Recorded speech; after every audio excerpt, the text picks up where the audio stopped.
बिस्मिल्लाहिर्रहमानिर्रहीम। अस्सलाम वालेकुम नादरीन, आप यूट्यूब चैनल देख रहे हैं, मैं इमरान खान हूँ। नादरीन, एक मरतबा फिर गलत एस्टीमेट हो गया। ये एक्चुअली पाकिस्तान की मिलिट्री एस्टेब्लिशमेंट का गलत एस्टीमेट है जो पाकिस्तान की मिलिट्री एस्टेब्लिशमेंट को इस गहराई तक ले आया। ये जो तबाही हुई है पाकिस्तान की, पाकिस्तान के अंदर मईशत से लेकर दहशतगर्दी के मामलात हों, खारजा पॉलिसी हो, दाखिली मामलात हों, ये जो मुकम्मल पाकिस्तान की इन्होंने तबाही और बर्बादी की है, इसके पीछे पाकिस्तान के जर्नैलों के गलत अंदाजे हैं। 2022 में जब ये रिजीम चेंज ऑपरेशन कर रहे थे तो इन्होंने गलत अंदाजा लगाया कि इमरान खान को घर भेजेंगे, लोग मिठाइयां बांटेंगे, हम इंजॉय करेंगे। इमरान खान की मकबूलियत का इन्होंने गलत अंदाजा लगाया। इन्होंने कहा जी 93% हम मकबूल हैं, 7% इमरान खान है, तो बाकी दही लेने आए हुए थे। ऐसा तो नहीं होता ना। मैंने उस वक्त भी समझाया था कि ये वाइस वर्सा हो जाएगा। वो लोग आज भी जिंदा है और मेरी बात सुन रहे होंगे और उन्हें मेरी बात याद भी आ रही होगी जब मैंने उन्हें यह कहा था कि यह पंगा नहीं करना आपने, बल्कि सामने बिठाकर समझाया था, 6 घंटे समझाया था कि ये मत करना। उल्टा मुझे समझा रहे थे कि नहीं नहीं हमारे साथ मिल जाए, बड़ा फायदा होगा, मुनाफा होगा, ये होगा वो होगा। मुल्क से आगे तो कोई भी चीज नहीं होती ना। तो अब ये नादरीन जो एक खौफ फैलाने का एस्टीमेट DGISPR की प्रेस कॉन्फ्रेंस के साथ जोड़ा गया था कि DGISPR आएंगे, आकर बहुत जोर से बोलेंगे, ऊंची ऊंची चिल्लाएंगे, मुतनादे अल्फाज बोलेंगे, खुलकर सियासत करेंगे और उसके बाद लोग डर जाएंगे, वो नहीं हुआ। आज मंगल का दिन था, इमरान खान साहब की बहनों ने इमरान खान साहब से मिलना था और यह तासुर बनाया जा रहा था कि जो आएगा मारेंगे, खाल उतार देंगे, चमड़ी उधेड़ देंगे, जबान खींच लेंगे, रगड़ के रख देंगे। ये फैसल वाडे और ये तलाल चौधरी टाइप के लोग जो है ना, ये धड़ाधड़ इस तरह के स्टेटमेंट दे रहे थे। उल्टा फैसल वाडा साहब ने अपना नाम ही बदलवा दिया। वो PTI वाले उन्हें टॉमी कह के बुलाते हैं। अब कितनी जाती है, लेकिन फैसल वाडा को आप PTI वाले टॉमी कह के बुलाते हैं। फैसल वाडा ने यह खेल शुरू किया था, उन्होंने उठा के उन्हीं पे डाल दिया। बल्कि फैसल वाडा के हवाले से नए नारे भी बन गए हैं, आगे चल के बताता हूं मैं आपको। इमरान खान साहब की बहनें पहुंची अडयाला जेल में, तो टाउटों ने यह दावा किया था कि पहले नाके पे रोक लिया जाएगा, बिल्कुल किसी को आगे नहीं जाने दिया जाएगा। लेकिन फिर हमने देखा कि पहला नाका क्रॉस हुआ, दूसरा भी क्रॉस हुआ और जहां पे ये हमेशा पहुंचते हैं वहां पे पहुंच गए। इमरान खान साहब की बहनें भी और पाकिस्तान तहरीक इंसाफ के कारकुन भी बड़ी तादाद में आ गए। इनमें अरकान असेंबली भी हैं और टिकट होल्डर्स भी हैं। सलमान अकरम राजा भी हैं। शाहिद खटक वहां पे पहुंचे, उन्होंने कहा जी मेरे बारे में तो खुसूसी तौर पे ये कहा गया था ना, जब मीडिया ने पूछा कि आपका तो नाम लेकर कहा गया था कि आपको रगड़ा लगेगा, यहां पे आपको उठा लेंगे, तो शाहिद खटक ने कहा देखो हम आ गए, यहां पे हमने खौफ के बुत तोड़ लिए, हमको डरे हुए तो नहीं है, सहमे हुए तो नहीं है। ये ऐसे तो नहीं हो सकता कि आप कहेंगे नहीं आना तो कोई नहीं आएगा। इमरान खान कौम का लीडर है। बल्कि शाहिद खटक ने एक बड़ी इंपॉर्टेंट बात की, मैं सुन रहा था, उन्होंने कहा जी कि इस प्रेस कॉन्फ्रेंस के बाद इमरान खान साहब की जिंदगी को जो लाक हैं खतरात, वो बहुत बढ़ गए हैं। यानी DGISPR की जानिब से ऐसी गैर जिम्मेदाराना प्रेस कॉन्फ्रेंस और ऐसी धमकी आमेज लहजे के अंदर बात करना, ये खतरात इमरान खान के लिए बहुत बढ़ गए हैं। अब यूनिफॉर्म में ऑफिसर आकर इमरान खान को अगर धमकियां लगाएगा और उसको सिक्योरिटी थ्रेट करार देगा, तो ये तो एक तरह से उसको मारने की साजिश है इमरान खान को। आप कह रहे हैं सिक्योरिटी थ्रेट है, जेल खतरनाक कैदियों से भरी पड़ी है, यानी आपको समझ नहीं आ रही आप कर क्या रहे हैं। और पाकिस्तान का सबसे मकबूल लीडर है जिसकी जिंदगी के साथ आप एक मरतबा फिर खेल रहे हैं। तो शाहिद खटक ने कहा जी बहुत खदशात बढ़ गए हैं। इमरान खान की बहनों ने कहा हम आ गए ना, हम यहां बैठ गए, हम नहीं यहां से जाते, अब हम यहां पे धरना देंगे, मारना है मारो, डंडे मारने हैं मारो, आंसू गैस फेंकनी है फेंको, गोली चलानी है गोली चलाओ, हम यहां बैठे हैं, हम यहां धरना देंगे। पाकिस्तान तहरीक इंसाफ के कारकुन खैबर पख्तूनख्वा से और पंजाब से बहुत बड़ी तादाद में आ गए। और आज भी मैंने जब पूछा वहां पे मौजूद सहाफियों से कि ज्यादा लोग कहां से आए, तो उन्होंने कहा पंजाब से आए। मैं थोड़े दिन पहले नजर अब्बास साहब के प्रोग्राम में भी यह कह रहा था कि पंजाब है पाकिस्तान तहरीक इंसाफ का असल गढ़।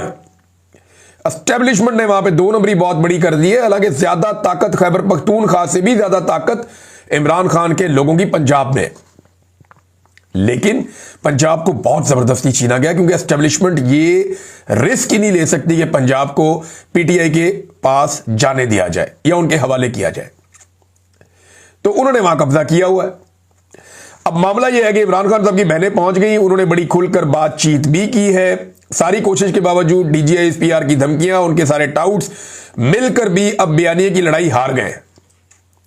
और इसकी सबसे बड़ी जो वजह है ना बयानिए की लड़ाई, इनके हार जाने की, एक ओवरसीज पाकिस्तानी और दूसरा पाकिस्तान का डिजिटल मीडिया जो आज के दिन तक, इस घड़ी तक इमरान खान साहब के साथ खड़ा, डिजिटल मीडिया या सोशल मीडिया और ओवरसीज पाकिस्तानी, ये इमरान खान के साथ खड़े हैं ना, तो एस्टेब्लिशमेंट इमरान खान को शिकस्त नहीं दे सकती, क्योंकि पाकिस्तान में तो पाकिस्तानी साबित कर चुके हैं कि वो इमरान खान के अलावा किसी और लीडर की फिलहाल शक्ल पसंद नहीं कर रहे।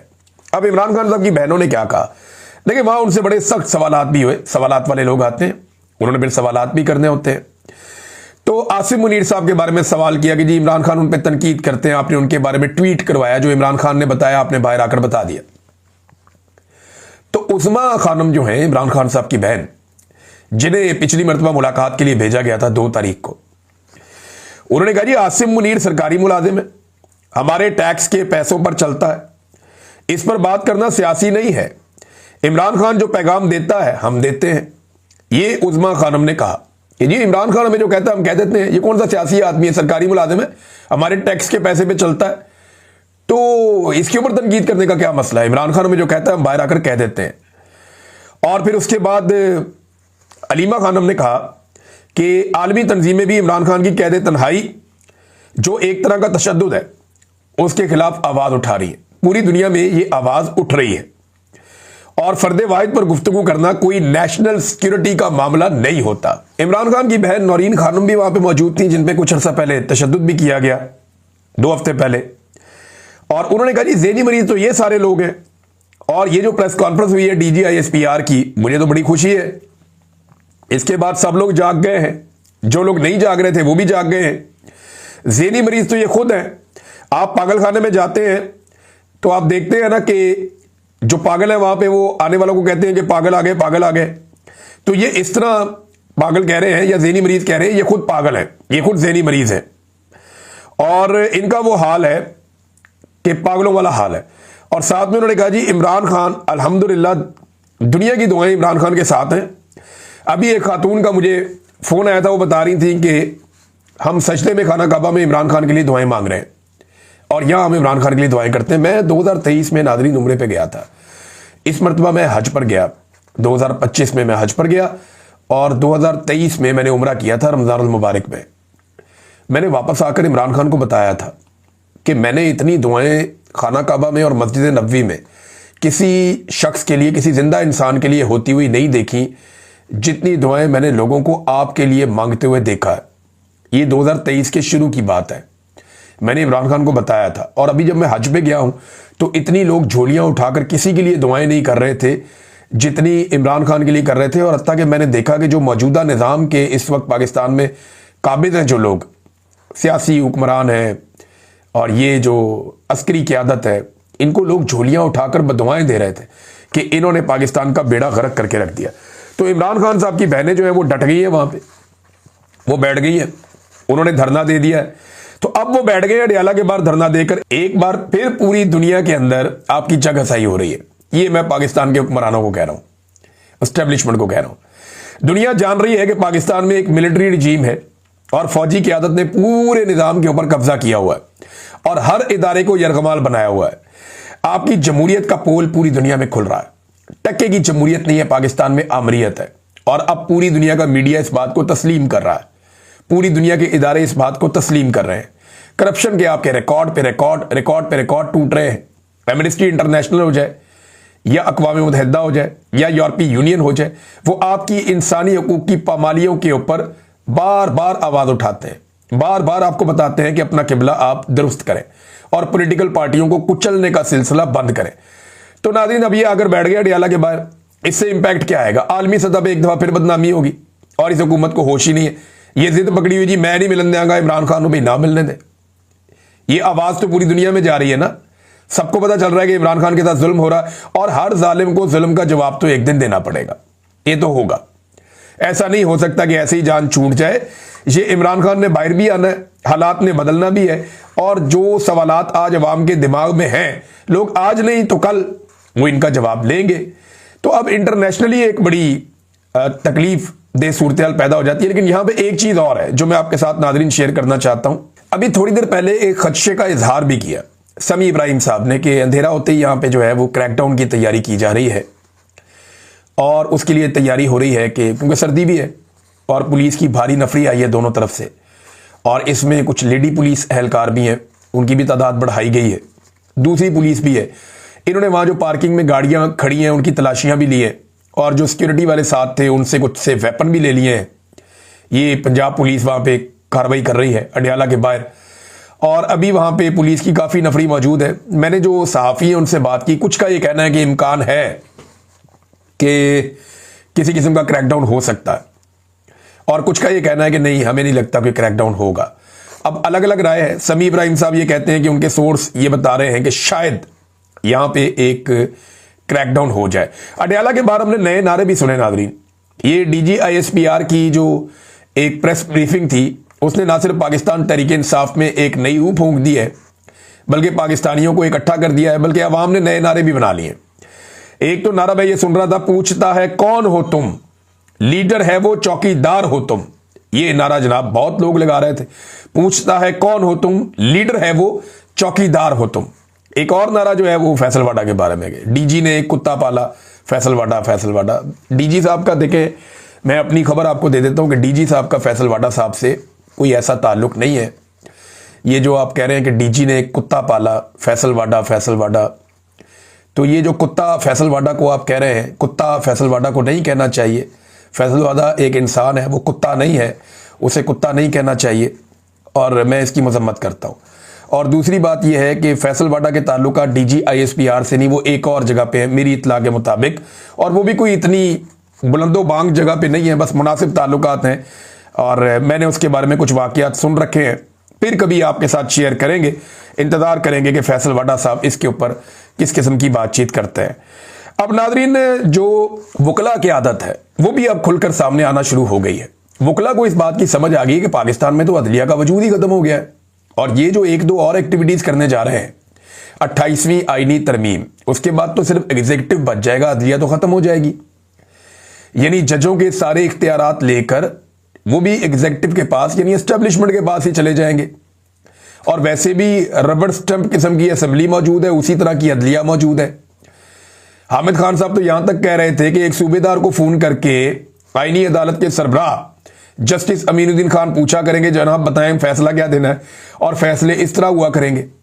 अब हामिद खान साहब जो नॉर्मली नरम हुआ आदमी है, मैं उनके स्टेटमेंट पढ़ रहा था और हैरान हो रहा था।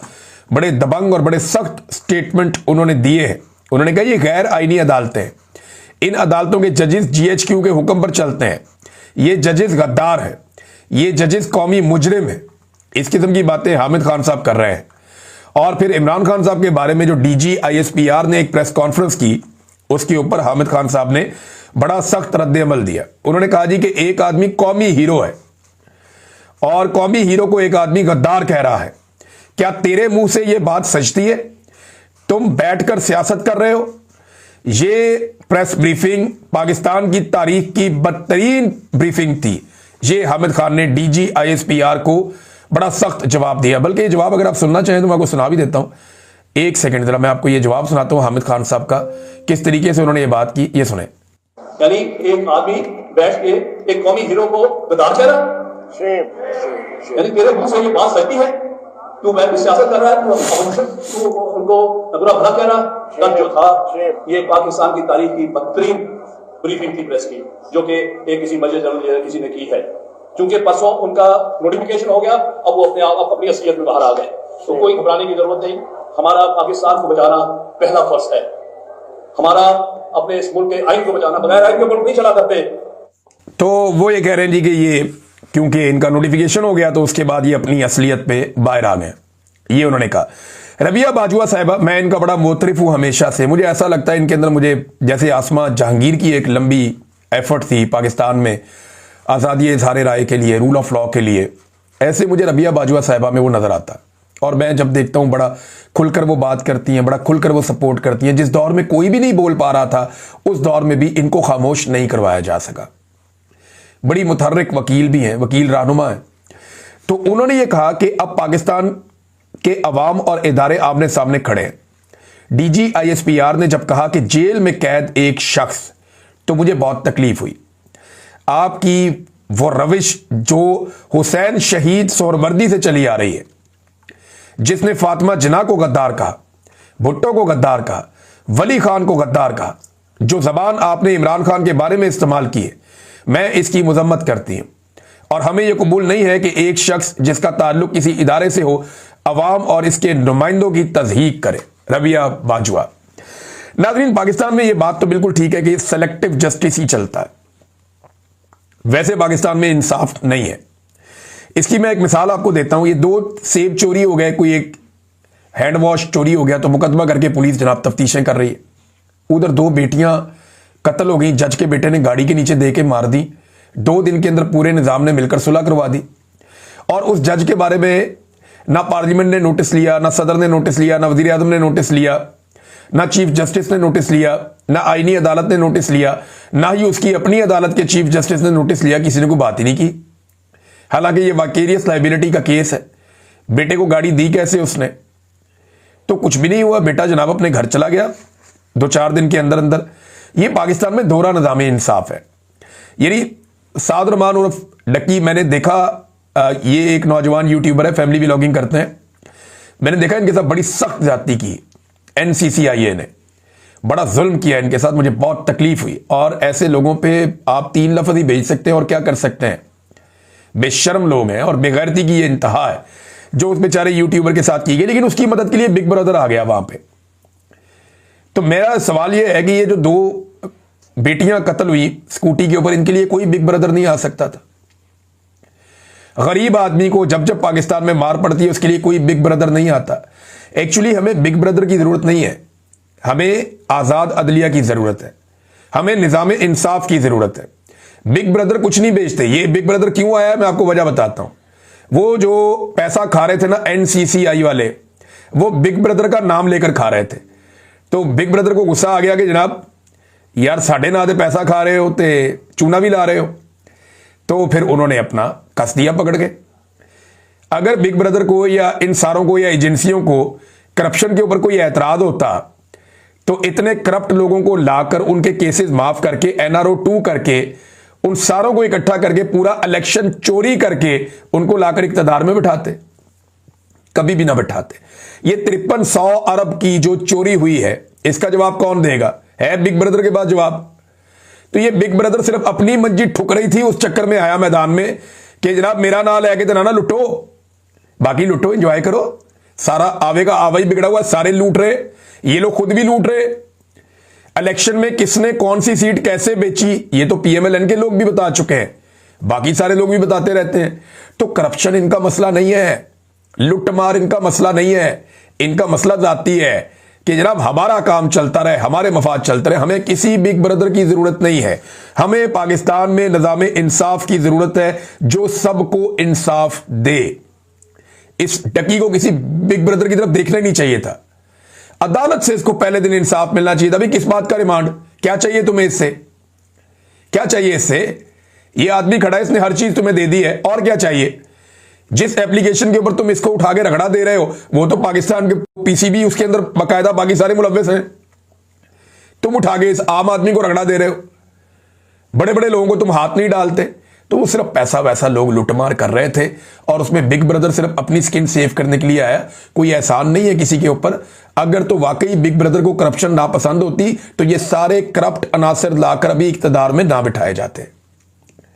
कोई करप्शन नापसंद नहीं है, करप्शन इनका मसला ही नहीं है। ये इमरान खान साहब बहुत पहले पहचान के कह चुके हैं जब रिजीम चेंज ऑपरेशन हो रहा था। अब तक के लिए इतने, अपना ख्याल रखिएगा, अपने चैनल का भी। अल्लाह हाफिज।